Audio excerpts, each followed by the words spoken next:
러시아 모스크바에 출신 그림책 작가 마리아 이바시키나라는 그분의 책의 제목을 보면 그 책의 이름은 당신의 마음에 이름을 붙인다면 이라는 책의 이름이 있습니다. 당신의 마음에 이름을 붙인다면, 당신의 마음에 이름을 붙인다면, 자신의 마음에 정확한 그 감정, 그 마음을 불러주는 책이에요. 나의 마음에 이름을 붙인다면 나는 내 마음을 어떤 마음이라고 불러줄 수 있을까? 그런 내 마음을 불러줄 수 있는, 붙여줄 수 있는 내가 어떤 이름을 내 마음에 붙여줄까 했더니 저는 그런 생각이 들었습니다. 제 마음에 엔진이라는 느낌을 받았어요. 지금 내 감정은 자동차 엔진 같습니다. 내 감정 이름을 한번 붙여본 거죠. 자동차 엔진 같아요. 엔진은 여러 가지 엔진이 있겠죠. 배기량이 다르겠지만 제 마음에는 지금 현재 시동이 걸려 있는 상태라고 저는 제 마음을 생각해 보았습니다. must have라는 어구가 있는데 무엇을 해야 한다. 당신이 어떠하다면 어떠해야 한다는 뜻입니다. 오늘날 한국교회 성도들에게 있어서 문제는 뭐냐면 정체성을 잃어버린 겁니다. 제가 그리스도인이라면 어떤 마음과 어떻게 해야 되는지를 잊어버린 거예요. 이게 바로 우리 한국교회의 위기이고 이게 바로 한국교회의 문제점이에요.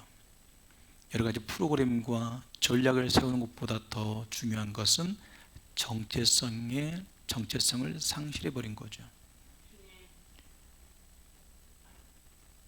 앰뷸런스가 차를 타고 막 응급신호를 알리면서 가고 있습니다. 그래서 사람들이 길을 비켜주지 않는 겁니다. 뒤에 타고 있는 자녀들, 그리고 뒤따라서 승용차를 끌고 따라오는 자녀들 입장에서는 마음이 너무너무 지금 불안하고 답답하고, 또 길을 비켜주지 않는 그 상황을 보면서 너무 마음에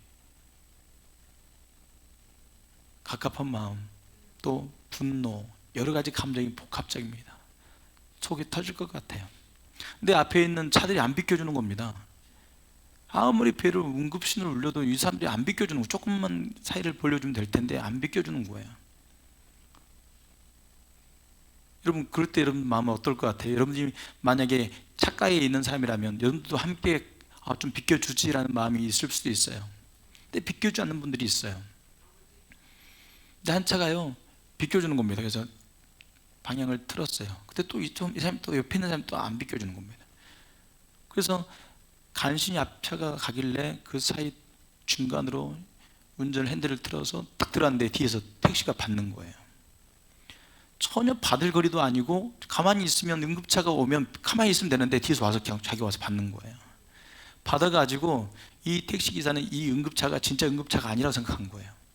자기도 해봤는데 너 만약 응급차에 응급 환자가 실려있지 않으면 난 너 고소할 거야. 그리고 이 문제에 대해서 너 이거 다 보상해야 돼 라고 막 하면서, 지금 응급 환자가 있으니 빨리 보내달라고 해도 소용없어요. 나중에는 뒤에 문까지 열어서 사진도 찍어보니까 환자가 진짜 있거든요. 가족들이 나와서 난리는 치는 겁니다. 우리 어머니 지금 위독한데, 지금 병원에 지금 폐암 3기고 지금 피를 쏟고 있기 때문에 빨리 가야 된다고 해도 소용없어요. 이 문제를 해결하고 가라는 거예요. 나중에 응급 그 앰뷸런스를 몰고 있던 기사가 와서 해결해 줄 테니까, 전화번호 알려줄 테니까 보내주세요, 빨리 지금 급합니다 해도 소용없어요. 다른 119 불러서 태워가라는 거예요. 그래서 전화를 했습니다. 119 보내달라고. 오는데 차가 얼마나 막히겠어요. 또 다시 또 가야 되고 엄청난 시간이 낭비되면서 어머니가 이틀 만에 돌아가십니다. 실합니다. 진짜 있는 한민철 변호사 이야기 가운데 나온 이야기. 그러고 있는데 신랑이를 버리고 있는데 가족이 뒤따라 와가지고 아저씨 한 번만 보내주세요. 아저씨 지금 우리 어머니가 돌아가시게 생겼다고 해도 소용없어요.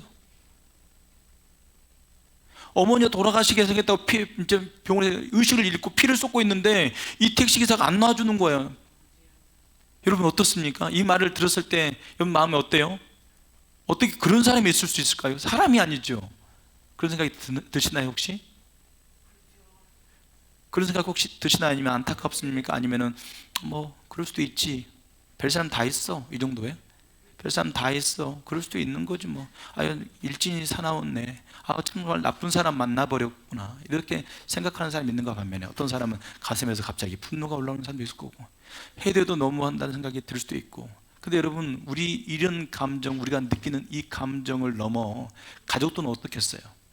가족들의 마음은 여러분 지금 우리가 나누는 이런 감정을, 이런 마음을 넘어서겠죠.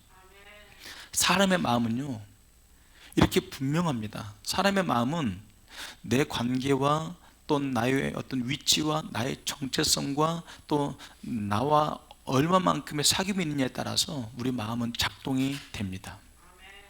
그래서 어머니가 돌아가셨어요. 도저히 이걸 묵과할 수가 없어서 청원서를 냈습니다. 청와대 민원실에 내었더니 수많은 사람이 그 택시기사를 처벌하라고 해가지고 지금 이게 재판이 이루어지고 있는 중이에요. 모두가 다 이 사실이 어머님 돌아가신 일에, 어머니가 돌아가시는 상황에 이 택시기사가 빨리 보내지 않았던 이 시간에 대해서 이게 어떻게 보면 골든타임이 아니었겠나. 이때 빨리 갔으면 사실 수 있었는데 돌아가셨으니까 이 사람도 책임이 있다. 어떤 사람들은 꼭 굳이 그 책임 소지를 따지자면 뭐 돌아가시려고 하니까 돌아가실 수 있었다. 아니 돌아가시다 하더라도 그렇게 하는 것 자체는 옳지 않다. 논쟁이 있습니다. 그렇지만 어쨌든 청원에 올라가게 됐고 그 택시기사를 조사하고 있는 중이에요. 여러분 돌아가시고 나서 부모, 그 자식이 글을 올린 겁니다. 너무너무 화가 나서 견딜 수가 없어. 잠을 잘 수가 없다. 여러분들의 삶이 하나님 앞에서 오늘 이 시간 한번 자신의 마음이 어떠한지, 우리 마음은 이렇게 분명한 감정들을 느낀다는 거죠. 내 마음은 어떠한지 내 중심을 한번 살펴봤으면 좋겠어요. 내가 크리스찬으로서 내 마음이 어떠해야 되는지, 하나님의 나라를 생각하고 예수를 생각할 때 여러분 마음은 어떻습니까? 어떤 사람은 길도 안 비켜준 사람이 있어요. 여러분 진짜 교회 안에서요 하나님의 영광을 가리면서도 끝까지 자기 주장하면서 꼬장부리면서 끝까지 교회가 쪼개지든 말든 끝까지 자기 편을 가르고 자기 주장을 고집하는 사람들도 있습니다. 그런 분들이 대부분 교회 중직자들이 그렇게 해요. 교회 중직자 아닌 분들은 그냥 교회를 조용히 나가버려요. 그렇게 불편하고 그렇게 시험 있고 그렇게 문제 있는 교회는 떠나버립니다. 근데 누가요? 중직자들이 그래요. 이들이 하나님의 사람이라고 할 수 있을까요? 이들은요 사실 교회를 다니고 있을 뿐이지 예수님을 사랑하는 사람이 아닙니다. 자기 마음이, 자기 감정이 동요되지 않아요. 여러분 크리스찬은 여러분 하나님에 대한 마음이 뛰는 사람들이에요. 나를 어떻게 살리셨는지 아는 자들이에요. 나를 구원하기 위해서 어떤 희생을 치러줬는지를 아는 자들이란 말이에요. 그러다 보니까 주님을 생각하면 나를 부인하고 싶어요. 주님의 뜻을, 주의 나라를 생각하면 나를 비우고 싶어요. 근데 이런 마음들이 있는 사람들이 있어요. 이런 사람들을 오늘 이야기하고 싶습니다. 이런 마음이 없는 사람한테 이런 마음을 주기는 어려워요. 주님을 만나지 않았기 때문에 이런 마음 갖기 어려워요. 그러나 이런 마음이 조금은 있는데 내 시선과 내 마음이 집중되지 아니하고 주님에게서 정말 세상의 헛된 것들의 마음을 뺏기면서 그래야 되는 줄 알겠는데 내 마음이 주님께 집중하지 않으면서 주님의 등이 보이지 않는 거죠. 여러분 효라고 하는 것은 그렇답니다. 부모의 등이 보이는 거래요. 구분 등이 보이는 게 효랍니다. 어느 날 부모님 얼굴 보는데 그 얼굴에 있는 그 많은 주름이 보이기 시작하면 그게 효가 시작되는 거예요. 마음이 동하기 시작하는 거죠. 자식이 부모를 바라볼 때 마음이 동해야 효도가 일어납니다. 어떤 자식은요 아직도 부모를 봐도 동하지 않아요. 맨날 자기만 보여요. 부모가 내 편리를 안 봐주는 것 같고, 내게 용돈을 주지 않는 것 같고, 나를 안 도와주는 것 같고, 나를 격려하지 않는 것 같고, 내가 하고 싶은 거 시켜주지 않는 어떤 걸 통제하는 분으로 생각하는데 어느 날 부모의 구분 등이 보이면 효가 시작되는 거예요. 마음이 동하기 시작하는 거죠. 부모를 바라볼 때 마음이 동한 적이 언제였습니까? 내 부모가 아무것도 안 해줘도 나는 마음이 동하지 않아요. 그런 분이 있어요. 근데요 돌아가시면요 다들 시간들을 돌아보면서 그런 큰 깊은 촉은 없어도 어느 순간에 자기 마음속에 동하는 어떤 사건들이 일어납니다. 돌아가고 나서 그때 이제 후회하는 사람들도 있어요. 철이 언제 드는지는 몰라요. 여러분 철이 언제 들 것 같아요? 살아계실 때 철이 드는 게 좋을까요? 돌아가시고 나서 철 드는 게 좋을까요? 알기는 잘 알죠 우리가. 근데 철이 쉽게 들어요 안 들어요? 쉽게 안 들어요. 국민의식이라는 건 정말 중요한 것 같아요. 사람들이 어떻게 그럴 수 있는지. 여러분 일본 가보면 여러분 쓰레기 하나가 없습니다. 길가에 진짜 쓰레기 하나가 없어요. 어떻게 이럴 수 있을까? 여러분 일본 가면 신기한 게 쓰레기가 전혀 없다는 거예요. 그게 가능할까요? 진짜 가본 모든 곳 쓰레기 하나가 없어요. 진짜 우리는요, 내 집에만 쓰레기가 없으면 되잖아요. 내 집에도 쓰레기들이 넘쳐나고 또 내 집에만 쓰레기가 없으면 막 버리고 다녀요. 교회 올 때 입구에만 봐도 쓰레기가, 아침에 올 때마다 담배꽁초 버려놔요. 올 때마다 줍습니다.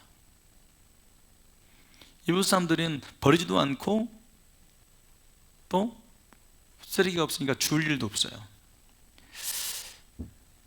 왜 그럴까? 수없이 많은 교육을 받는데요, 절대 남에게 피해 주지 마라, 절대로 남을 귀찮게 해서는 안 됩니다. 그리고 일본 사람이 튀지 마라. 일본 사람은 튀지 않는 걸 중요하게 여긴대요. 그러니까 까만 옷을 입어야 되면 다 까만 옷을 입어요. 교복 까만 옷 입으라면 다 까만 옷 입고, 학교에서 입으라는 코트만 딱 입는데요. 우리나라는 뭐 빨간색, 별 색깔 다 있잖아요. 일본은 다 똑같아요. 튀지 않는 게 문화예요. 그리고 남에게 피해 주지 않는 게 문화예요. 깜짝 놀래요.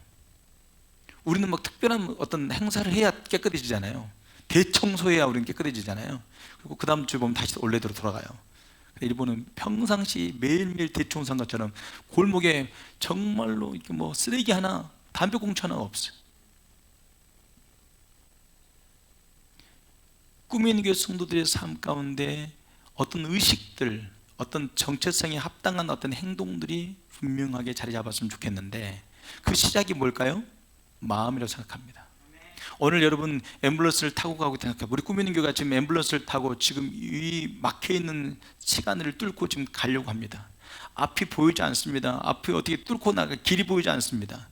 그때 앰뷸런스를 삐뽀삐뽀 하고 가고 있는데, 그때 삐뽀삐뽀 앰뷸런스 기사만 가슴을 졸이면서 가는 게 아니라 뒤따르는 가족도 가슴을 졸이면서 길이 제발 빨리 열리고 빠른 시간 안에 위급한 상황이 오기 전에 그 길이 열리길 바라는 마음으로 뒤따라오면서 제발 열어달라고 빵빵거려주는 그 심정으로 따라오시는 성도들이 있었으면 좋겠고, 그런 성도들이 그 마음이 다시 일어났을 때 자기가 나는 그리스도인이야, 이런 마음이 느껴질 거예요. 자기 정체성에 합당한 마음을 갖고 있어야 내가 그리스도인이 느껴지지. 크리스찬이라고 말하는데 그리스도에 대하여, 말씀에 대하여, 진리에 대하여, 하나님의 영광에 대하여 가슴이 뛰지 않는데, 자기 자신이 그리스도인이라는 것에 대하여 자기 자신도 그 합당한 마음을 갖고 있지 않기 때문에 신앙이 처지고, 신앙이 지치고, 신앙이 힘을 잃어버린 거예요. 마음과 정체성이 일치해야 됩니다. 정체성에 합당한 마음을 갖게 되길 축복합니다.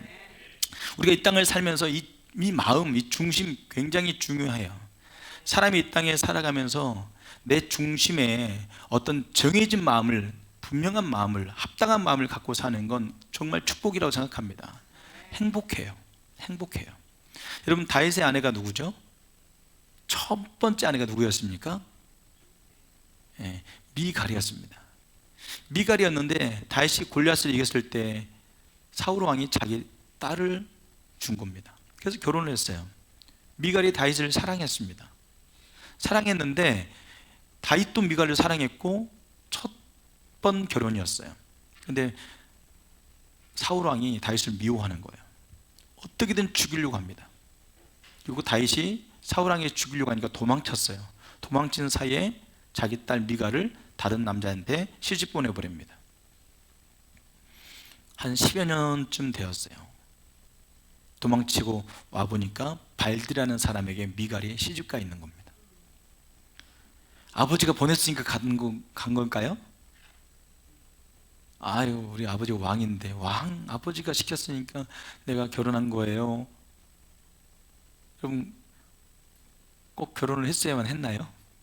결혼 안 할 수 있는 방법이 없나요? 아버지가 시키면 해야 됩니까?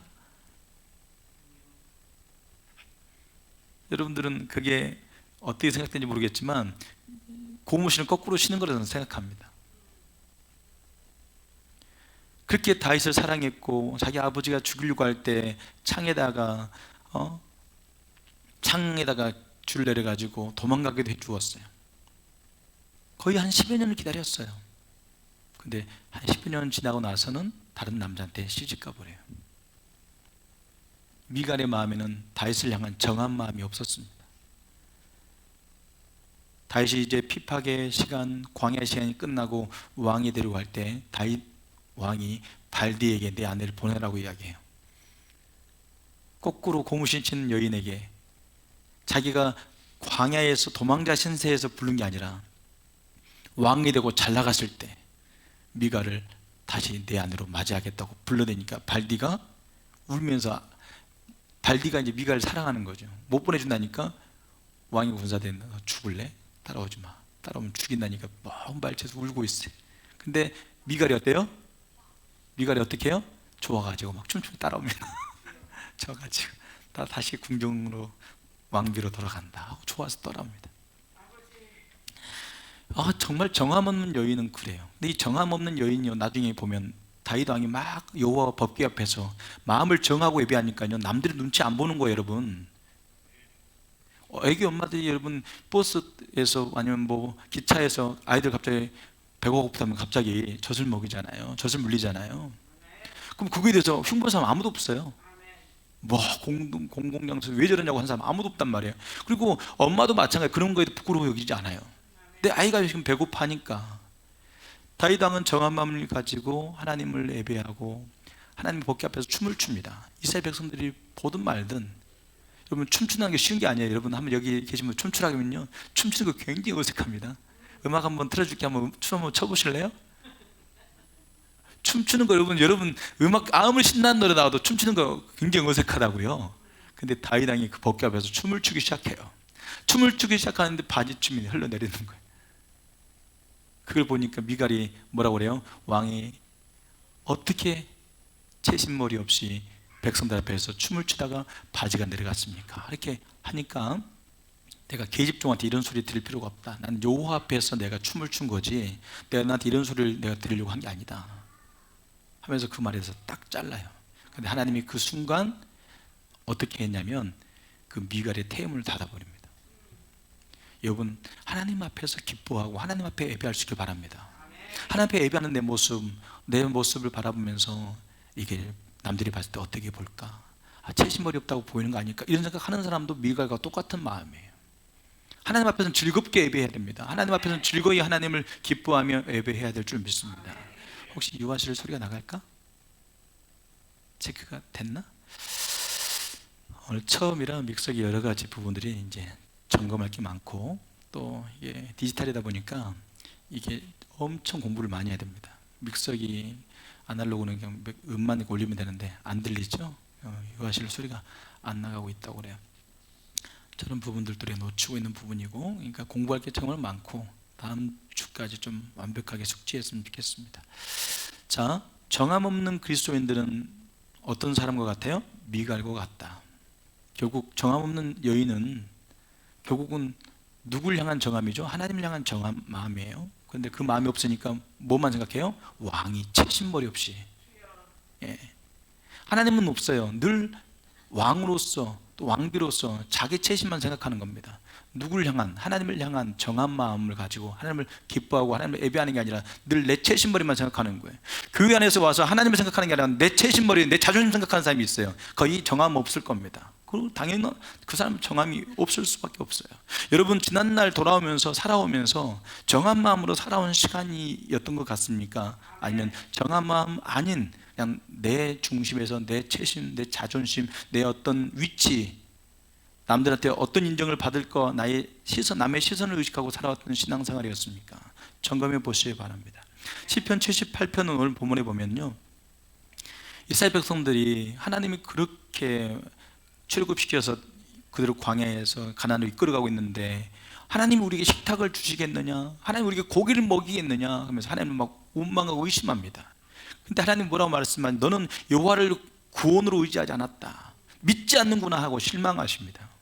그리고 그들을 광야 가운데 두시는데, 첫 번째는 그들이 여호와를 의지하지 않았고 구원으로 여기지 않았다. 두 번째, 그들에게 고기를 주고 물을 주고 그들에게 계속 하나님의 공급함을 주어도 그들이 계속 하나님을 업신여기고 의심하고 불신하는 겁니다.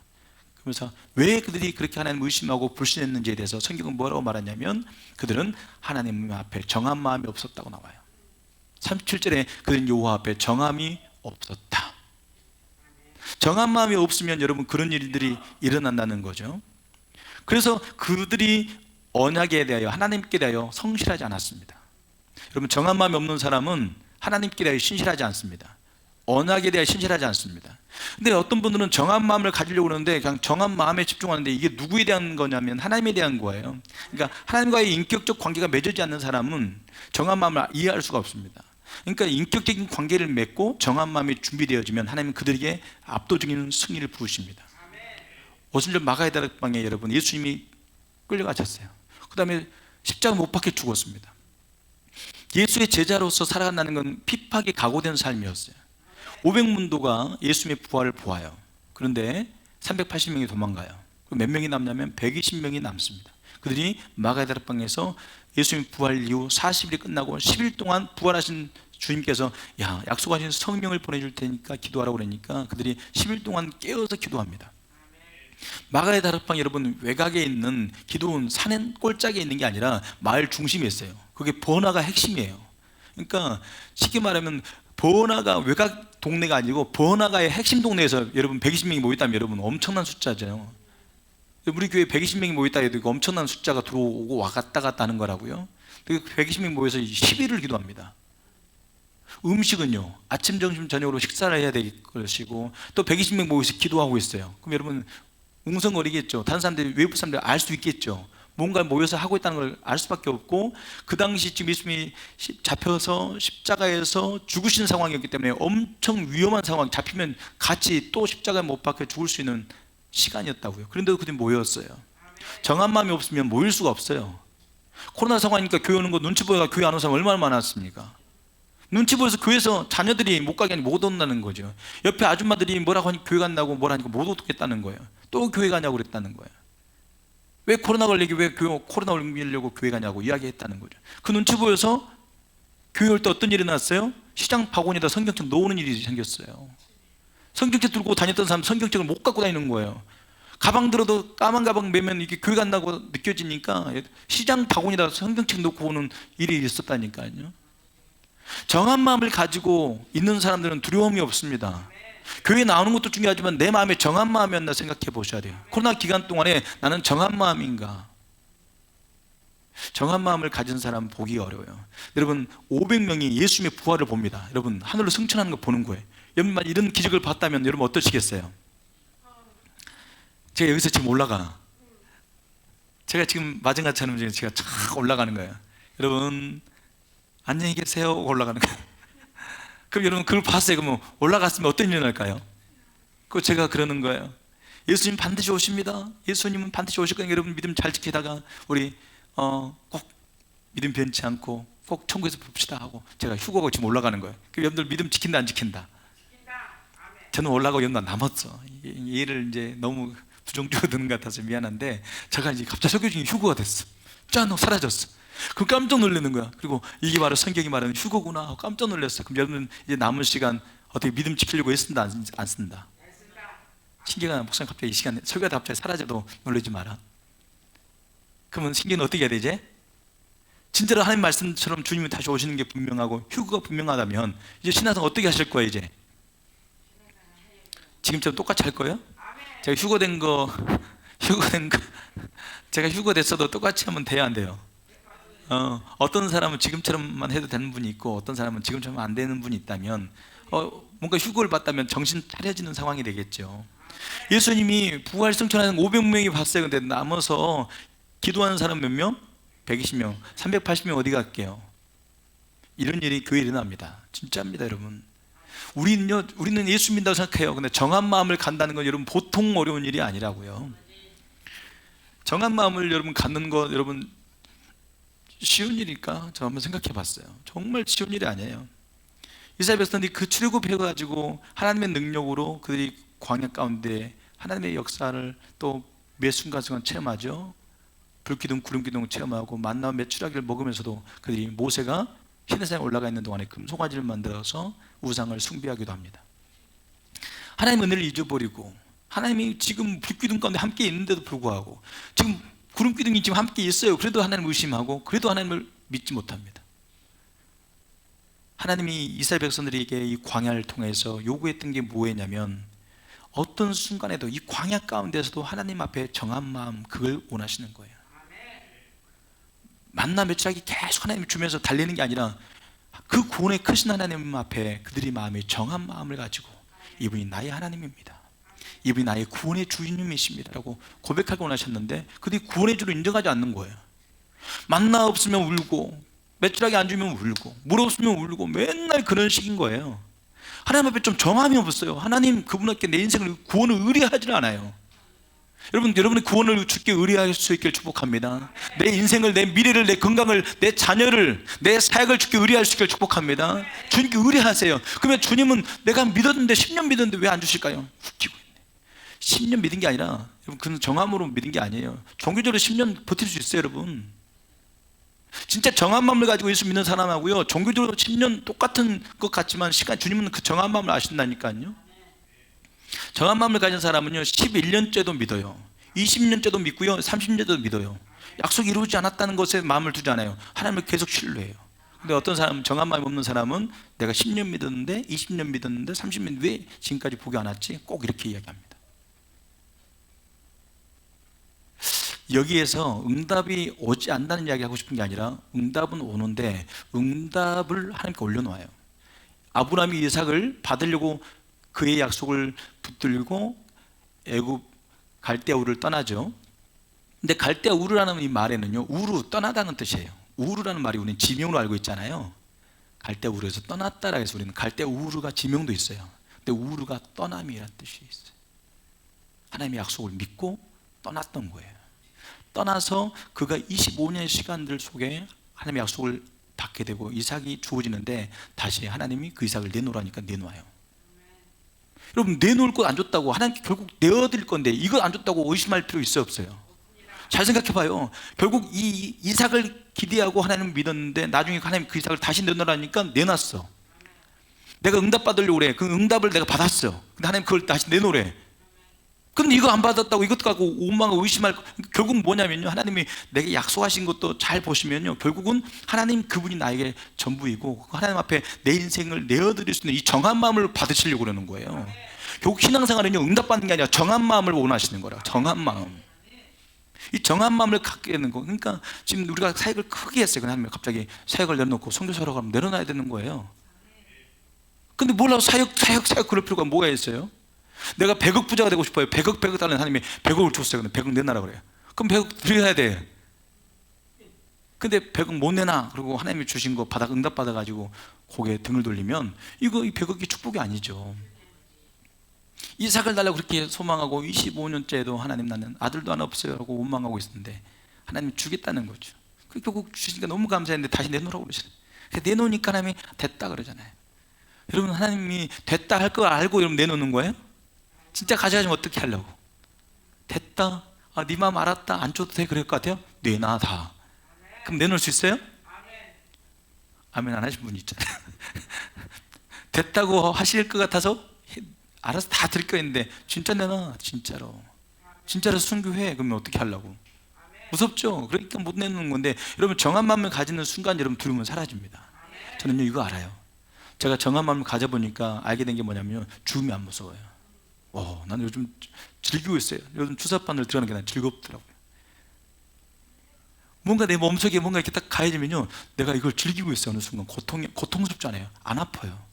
안 아프다는 말에 두려움이 없어요. 왜 두려움 없나 봤더니 그게 죽으면 죽지 뭐 이런 것도 있는 것 같고, 여러 가지 내 감정이 막 일어나요. 내가 주님에서 이 정도 희생 당연히 해야지 뭐 이런 것도 있고요. 내 감정이 예전과 다른 뭔가 새로운 감정들이 내 안에 싹트고 자리 잡게 되었어요. 내 마음의 공간이. 저는 인도네시아 사람들이 막 복음 전하다가, 목회자가요 복음 전하고 성경책 들고 오는데 갑자기 힌두교인데 잡힌 거예요. 잡히면요 몽둥이로 머리 그냥 때려버려요. 때려가지고 구석에 넣어놓고요, 나무 꺾다가 나무까지 집어넣고 그냥 불살라버려요. 나오면 다시 발로 차고, 나오면 발로 차고 해가지고 거기서 불타면서 한 목사님 손 들고 찬양하고 순교하더라고요. 그런 자리에 여러분 있다면 여러분 예수 믿겠어요? 예수 믿는다는 게 여러분 복이고 축복이고 천국만 생각하는 게 아니라 예수와 함께 살아가는 모든 여정이 보상인데, 우리는 또 천국만 가려고 하고 사건 사고 없고 형통하고 문제없이 직장생활 잘하는 거, 건강하게 사는 것이 우리 예수 믿는 걸 생각하는데, 그걸 포함하고도 있지만 진짜 정한 마음을 갖게 되면 그런 죽음도 그런 환난도 두렵지 않다니까요. 축복만 원하는 신앙하고 정한 마음으로 주를 따라가겠다는 신앙하고 어떤 게 더 힘이 있을까요? 축복만 바라봤던 사람은 축복 안 오면 떠납니다. 10년 예수 믿었는데 셀리 되는데 복이 없네 하고 떠나요. 그렇지만 정한 마음 가지고 있는 사람은 흔들리잖아요. 부유하나 가난하나, 여러분 병에 걸리나, 여러분 어떤 상황이 있다 할지라도 그는 흔들리지 않습니다. 하나님 이런 사람을 원하신다는 거예요. 78편 오늘 10편 말씀은 바로 그거예요. 나를 구원해 줄 의지하라는 거죠. 정한 마음을 가지라는 거죠. 우리는 축복을 원하지만 하나님은 축복이 아니라 정한 마음을 원하고 있던 거예요. 내가 축복 주겠다 해놓고 나서 나중에 축복을 달라고 그러잖아요. 왜요? 정한 마음인지 확인해 보셔야 되니까. 이 정한 마음, 오순절 마가의 다락방에 있던 이 120명은요 정한 마음을 가진 사람들이라고 저는 믿습니다. 정한 마음을 가지고 있으니까 뭐가 임해요? 성령이 임해요. 저 오순절 마가의 다락방에 대한 이 사건, 이제 우리가 40일 부활절을 기점으로 4월 9일부터 5월 18일까지 40일 끝난 다음에 10일 동안 기도회를 할 건데, 그 다음에 우리는 50일째 성령을 우리 개인적으로 오순절 마가의 다락방의 체험을 우리 개인적으로 했으면 좋겠다 싶어서 이번에 그렇게 진행을 하고 있는데, 40일 동안 부자생 영성일기를 잘 하시는 분들, 힘들고 어렵고 부담스럽고 피곤하고 해서 못 하시는 분은 뭐 말할 수가 없고요. 목숨 내놓고 하는 일이지 예수 믿는데 피곤하니까 못해요, 힘드니까 못해요, 하기 싫으니까 안 해요. 한 사람들 어떻게 성령을 부어주겠어요? 뭔가 교회에서 하면 하나님께서 우리에게 은혜를 주시려고 하는 일들에 대하여 마음을 집중하고 따라오셔야 되는 거예요. 해보셔야 돼요. 해보셔야 돼요. 여러분, 우리 마음 움직이는 거 쉬운 일이 아닙니다. 배가 나가기 위해서는 뭐가 필요하죠? 물이 필요합니다. 배가 앞으로 나가기 위해서 깊은 물을 만들어내는 건 바로 우리가 해야 될 일이에요. 하나님이 우리 가운데 새로운 역사를 일으킬 수 있도록, 성령을 부으실 수 있도록 우리 마음 속에 하나님의 말씀을 가득 채워야 돼요. 말씀은 물입니다. 말씀이 가득 채워지고 하나님을 향한 정한 마음이 딱 임할 때 우리에게 오순절 마가의 다락방에 임하였던 그 성령이 임하게 될 줄 믿습니다. 120명의 제자들은요 정한 마음 가진 사람들이죠. 그렇죠? 지금 예수님이 돌아가신 지, 십자가에 죽으신 지 벌써 이제 2달도 안 된 상황이에요. 근데 거기서 그들이 기도하고 있어요. 그것도 중심 번화가에서. 그건 뭐예요? 핍박을 두려워했다면, 사람들의 시선을 의식했다면, 가족들의 박해를 두려워했다면 그들이 거기 나와 있을 수 있을까요? 없죠. 가족의 박해와 핍박과 사람들의 시선, 유대 병정들, 로마 병정, 그 상황을 다 뛰어넘고 오직 정한 마음, 주의 약속 하나 딱 붙들고 나왔기 때문에 그들에게 성령이 임한 거예요. 50일째 되면 무조건 성령이 임한다고요? 그러면 380명도 받았어야죠. 어디 갔어요? 성령은요 약속되어졌습니다. 그래서 누구한테 임해요? 정한 마음 있는 자들에게 부어졌어요. 저는 이 사도행전 2장에 나오는 오순절 사건이 갑자기 그려지면서 하나님이 갑자기 성경 공부 이렇게 말씀을 보고 있는데 갑자기 그러는 거예요. 왜 50일째 성령이 120명이 임한 줄 아느냐. 그래서 오순절 마가의 다락방이 약속이었잖아요. 약속인데 왜 120명에게 이 성령이 부어진 줄 아느냐. 한참 믿는데 갑자기 주님이 380명 어디 갔지? 저한테 물어보시는 것 같았어요. 380명이요? 다 도망갔겠죠 뭐. 380명 밥 안 나고 또 가족들이 오라고 하니까 왜 너 거기 있냐, 너도 죽으려고 작정했냐고 옆에 가족들이 계속해서 박해를 하니까 결국은 집으로 돌아가고 눈치 보여서 또 주변 사람들 때문에 또 자기도 두려워서 숨었겠죠. 그래, 120명은 왜 안 두려웠을까? 120명은 안 무서웠을까?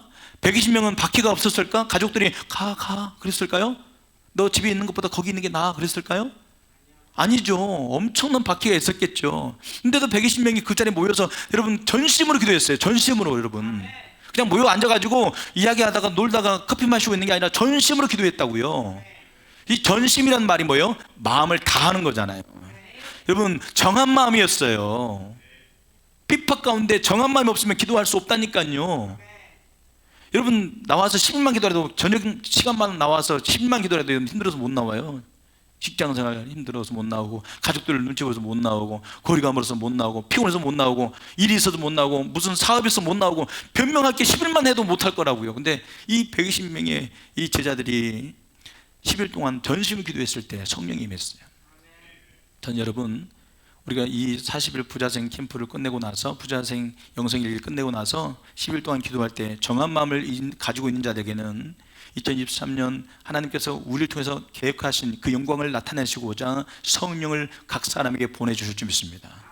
예언하게 될 것입니다. 환상을 보게 될 것입니다. 우리만 할 수 없는 힘으로 되지 않냐고 능으로 되지 않았던 그 일들을 가능케 하시는 성령의 지혜와 권능이 우리 가운데 임하게 될 줄로 믿습니다. 정한 마음을 가진 자에게 부어지는 압도적인 성령의 승리가 여러분들에게 임하게 되기를 기도하겠습니다. 여러분, 다니엘도 그랬고 에스라도 그랬고 느헤미야도 그랬고 다 정한 마음이에요. 다윗도 그랬고 다니엘도 그랬고 에스라도 사드락과 메삭 아벤노도 그랬고 욥도 그랬고 다 정한 마음. 요즘 교회 다니는 거, 예수 믿는 거, 교회에 나와 한 시간 앉아 있는 게 아니라 정한 마음. 신앙생활은 정한 마음이지 한 시간이 아니에요. 따라합시다. 한 시간이 아니라 정한 마음이다. 여러분들 마음속에 흔들리지 않는 마음, 굳어지는 확고한 마음이 있냐는 거죠. 하나님은 광야 연단을 통해서, 바벨론 포로 시기를 통해서도 하나님 계속해서 정한 마음, 정한 마음, 정한 마음이에요. 여러분, 환경이 바뀌는 건 중요하지 않아요. 환경은요 계속 바뀔 수도 있어요. 광야일 수도 있고 가나안일 수도 있고 바벨론일 수도 있고 아수르일 수도 있어요. 근데 하나님 계속 요구하는 건 뭐냐면요, 정한 마음. 때로는 사자굴일 수도 있어요. 때로는요 풀무일 때도 있어요. 그래도 하나님 그때도 원하는 게 뭐예요? 정한 마음. 직장 다닐 수 있어요. 가정에 누워 있을 수도 있어요. 뭐 어디에 있든 상관없어요. 정한 마음. 요양원에 있을 수도 있어요. 정한 마음이에요. 백수일 수도 있어요. 거기도 정한 마음이에요. 개척교회일 수도 있어요. 정한 마음이에요. 큰 교회에 있을 수도 있어요. 그래도 거기도 정한 마음이에요. 하나님은 계속해서 정한 마음 하나만 체크하시는 거예요. 그랬을 때 정한 마음을 가지고 풀물 속에 던져졌던 사드락과 메삭과 아벳느고를 보고 느부갓네살 왕이 그 풀무에 타지 않는 사드락과 메삭과 아벳느고를 보고 뭐라고 말합니까? 무릎을 꿇습니다. 왕이 무릎을 꿇고 그렇게 말합니다. 다리오 왕이 다니엘이 또 사자굴 앞에서 또 다니엘이 무사한 걸 보고 거기서 또 무릎을 꿇습니다. 그러면서 그가 한 말이 하나님 앞에서 두려워 떨져다. 그는 살아계신 하나님이요 영원히 변치 않으실 하나님이시며 그의 나라는 멸망하지 아니할 것이요 그의 권세는 무궁할 것이며. 그러면서 왕이 다니엘 앞에서 무릎을 꿇고 하나님을 찬송하는 일이 일어납니다. 여러분, 우리를 통해서 하나님의 찬송 받으시려면 하나님이 우리에게 요구하는 게 뭐예요? 우리가 그런 영광을 돌리라는 게 아니라 우리가 정한 마음을 갖고 있으면 하나님이 일하십니다. 압도적인 승리를 원하십니까? 그러면 정한 마음을 가지세요. 이 정한 마음을 위해서 내가 뭘 어떻게 해야 될까? 이걸 생각해 봅시다. 자, 이걸 하고 마치겠습니다. 정한 마음을 가지려면 이 정한 마음의 비밀이고 이 정한 마음의 성령의 능력이 임하고 정한 마음을 가진 자들을 통해 하나님의 영광을 받으시는데, 나는 정한 마음을 어떻게, 내 인생을 어떻게 정한 마음으로 이끌어갈 것인가? 어떻게 하면 여러분 마음에 정한 마음이 이끌어지던가요? 여러분, 이건 안 해본 사람은 절대 모릅니다. 정한 마음을 갖기 위해서 제가 했던 것은 마음을 하나씩 정하는 거였어요. 제가 첫 번째가 뭐냐면 하나님 말씀하신 게 있을 겁니다 라고 하는데 이 마음이요 가짜예요. 이 마음이 가짜예요. 내가 가짜인 걸 아는 게 정한 마음을 가는 비밀이에요. 나는 주님 말씀하신 자리 있겠습니다라고 말하는 그 말이 가짜라는 걸 알게 되는 거. 내 모든 건 다 주님 것이라고 말하지만 그 말이 가짜라는 걸 알게 되는 거. 이게 정한 마음으로 가는 핵심 첫 번째 키였어요. 저는 난 주님 사랑합니다, 주님 어떤 순간 주님 변하지 않을 겁니다 라고 하는 말이 가짜라는 걸 내가 고백해놓고 나는 따라갈 거예요. 주님 사랑합니다 라고 해놓고 나서 내가 이 고백을 지킬 수 없다는 걸 알게 되는 거죠. 그래서 울었어요. 이 눈물이 길을 만들더라고요. 내 마음을 주님 앞에 정한 마음으로 이끌어가더라고요. 회개의 눈물이 내 마음을 정하게 만들어갑니다. 나를 알고 회개할 때 비로소 정한 마음으로 나갈 수 있어요. 따라합시다. 나를 알고 회개의 눈물을 흘릴 때 그 신앙의 배가 앞으로 전진하는 거예요. 정한 마음을 갖고 싶으신 분만 아멘 합시다. 정한 마음을 갖고 싶다면 여러분 영성이 있을 때 밑에 보면 4가지 항목이 있어요. 진짜로 야훼, 이 하나님이 정말 나의 왕인가? 적으면서 진정으로 적어야 되는데 대충 적지 말고 마음을 담아서, 회개의 마음을 담아서 나는 그렇지 않습니다라는 고백해야 돼요. 하나님 정말 야훼라고 말하면서, 하나님 나의 주이라고 말하면서 난 그렇게 살지 않고 있어요. 이렇게 적으면서 회개의 눈물을 흘려야 비로소 정한 마음이 돼요. 하나님, 이 시간이 보상이군요. 저는 그 말이 얼마나 행복한지 몰라요. 그걸 쓸 때마다 가슴이 너무너무 좋은 거예요. 이거 밑줄을 몇 번 긋습니다. 이게 너무 보상인 거야. 지금 이렇게 있는데 이 자리에서 내가 내 마음에 정한 마음을 주면 따라가고 있는 이 시간이 보상이구나. 여러분 마음을 움직이는 일, 그 일을 위해 집중하십시오. 내 마음을 어떻게 하면 주님께로 나가게 할 수 있을까에 집중하세요. 영성일기를 꼭 쓰세요. 한번 써보세요. 내 마음이 그렇지 않음을 알게 될 겁니다. 입술로는 주님 따라간다고 말하지만 나는 주님보다 나는 축복을 원했던 사람이었고, 내 인생 내 신앙 속에서 내가 주님 사랑으로 말했지만 그게 가짜였고, 내가 주님 앞에 내가 주님을 쫓아가는 그 중심, 이게 정한 마음인지 자기 자신을 살피면서 옛사람이구나, 새사람이구나, 주님 야훼 하나님을 내 삶의 주님을 모시고 살아가고 있구나, 하나님 살겠습니다 고백해 나가서 그 다음날 살지 못했거든요. 오늘 또 왜 못 살았나, 내 마음은 왜 이럴까. 그 자기 마음에 이름을 붙여봐요. 야, 이 마음 상태를 가짜, 짝퉁, 자기도 적어봐요. 무늬만 신앙. 자기 마음의 상태를 자기 이름을 붙여봐요. 한번 영성기다 써봐요. 붙여봐. 그러면서 하나님 이 마음으로 살지 않고 싶어요. 나도 한번 정한 마음으로 살고 싶어요. 푸른 물 속에 던져줄 수 있어. 사자굴에 던질 수 있어요. 그렇지만 나 그때 정한 마음으로 주님 맞이하고 싶어요. 정한 마음으로 믿음 지키고 싶어요. 이런 마음을 갖고 한번 그 신앙의 여정, 그 영광의 순간을 꿈꿔봐요. 무조건 축복만, 천국만 가가지고 딱 눈 떴더니 천국이 되기를 원하지 마시고 천국 문 앞에 있기를 원하시는 건, 여러분 그거 여러분 너무 먼 것 같아요. 사실 그거 어떻게 될지 아무도 몰라요. 이 땅에 살면서는 자기 멋대로 자기 욕심대로 살다가, 맨날 욕심대로 살다가 어느 순간 천국 앞에서 눈 뜨고 싶어하는, 이거 얼마나 욕심입니까? 얼마나 이기적인 신앙입니까? 얼마나 여러분 이거 종교적이고, 이거 얼마나 여러분 이런 신앙생활을 기복주의라고 하지 않습니까? 기복적인 거예요. 갑자기 내가 천국에서 눈 뜨길 바라는 거, 이 땅에서 예수와 함께 동행하지 않고 이 땅에서는 정한 마음 없던 사람이 천국에서 눈 뜨길 바라는 것은, 그것이야말로 기복이에요. 그런 마음 없어서 공부 안 하는 애가 서울대 가기 원하는 거 똑같은 거 아니에요? 이 땅에서는 정한 마음 하나도 없던 사람이 천국 가기 원하는 거, 그냥 예수 믿으면 천국 간대, 그 말 한마디로 자기는 천국 갈 거라 생각하는 거, 이것이야말로 정말 웃기는 이야기라고요. 속지 마세요. 속지 마라 세상 허영에 마음 뺏기지 마라. 이 세상은 일장의 춘몽 물거품과 같도다. 나는 예수님으로서 참 만족을 누리네. 세상 영광 다 준대도 주님과 못 바꾸네. 속지 마라 세상 허영에 마음 뺏기지 마라. 세상 것은 일장의 춘몽 물거품과 같도다. 나는 예수님으로서 참 만족을 누리네. 세상 영광 다 준대도 주님과 못 바꾸. 다시 한번 눈 감고 속지 마라 세상 허영에, 나 자신에게 말하세요. 마음 뺏기지 마라. 세상 것은 일장의 춘몽 물거품과 같도. 나는 예수님으로서, 나는 예수님으로서 참 만족을 누리네. 세상 영광 다 준대도 주님과 못 바꾸네. 다 같이 잠깐 기도하겠습니다. 여러분 천국을 꿈꾸지 말고 정한 마음을 꿈꾸세요. 정한 마음을 가지고 있는 자에게 성령이 임하게 될 겁니다. 정한 마음 가지고 있는 자들이 천국에 입성하게 될 겁니다. 이런 마음이 어떠한지 살피세요. 나의 마음을 살피고 자기의 마음에 이름을 붙여주세요. 이번 한 주간 동안 여러분 마음에 이름을 붙여주세요. 짝퉁 마음, 말로만 예수 믿는 마음, 예수 믿다고 고백했던 거짓 마음, 그리고 회개 눈물 흘릴 때 정한 마음으로 나갈 수 있어요. 왜 회개 눈물이 마음을 메말라 버렸습니까? 예수 한 20년 믿으니까 이제는 다 아는 것 같습니까? 자기 마음을 자기가 모르면서 종교적으로는 알지 모르죠. 교회 예배 어떤 형식과 예배 진행 순서는 잘 알지 모르지만, 어떤 식으로 교회 습성이, 교회의 어떤 생활이 되는지는 잘 알고 있을지 모르지만 자기 마음은 몰라요. 얼마나 간사한지. 간사한 내 마음이라고 이름 붙여주세요. 자기 마음에 이름을 한번 붙여주세요. 예쁜 척하는 신앙 마음,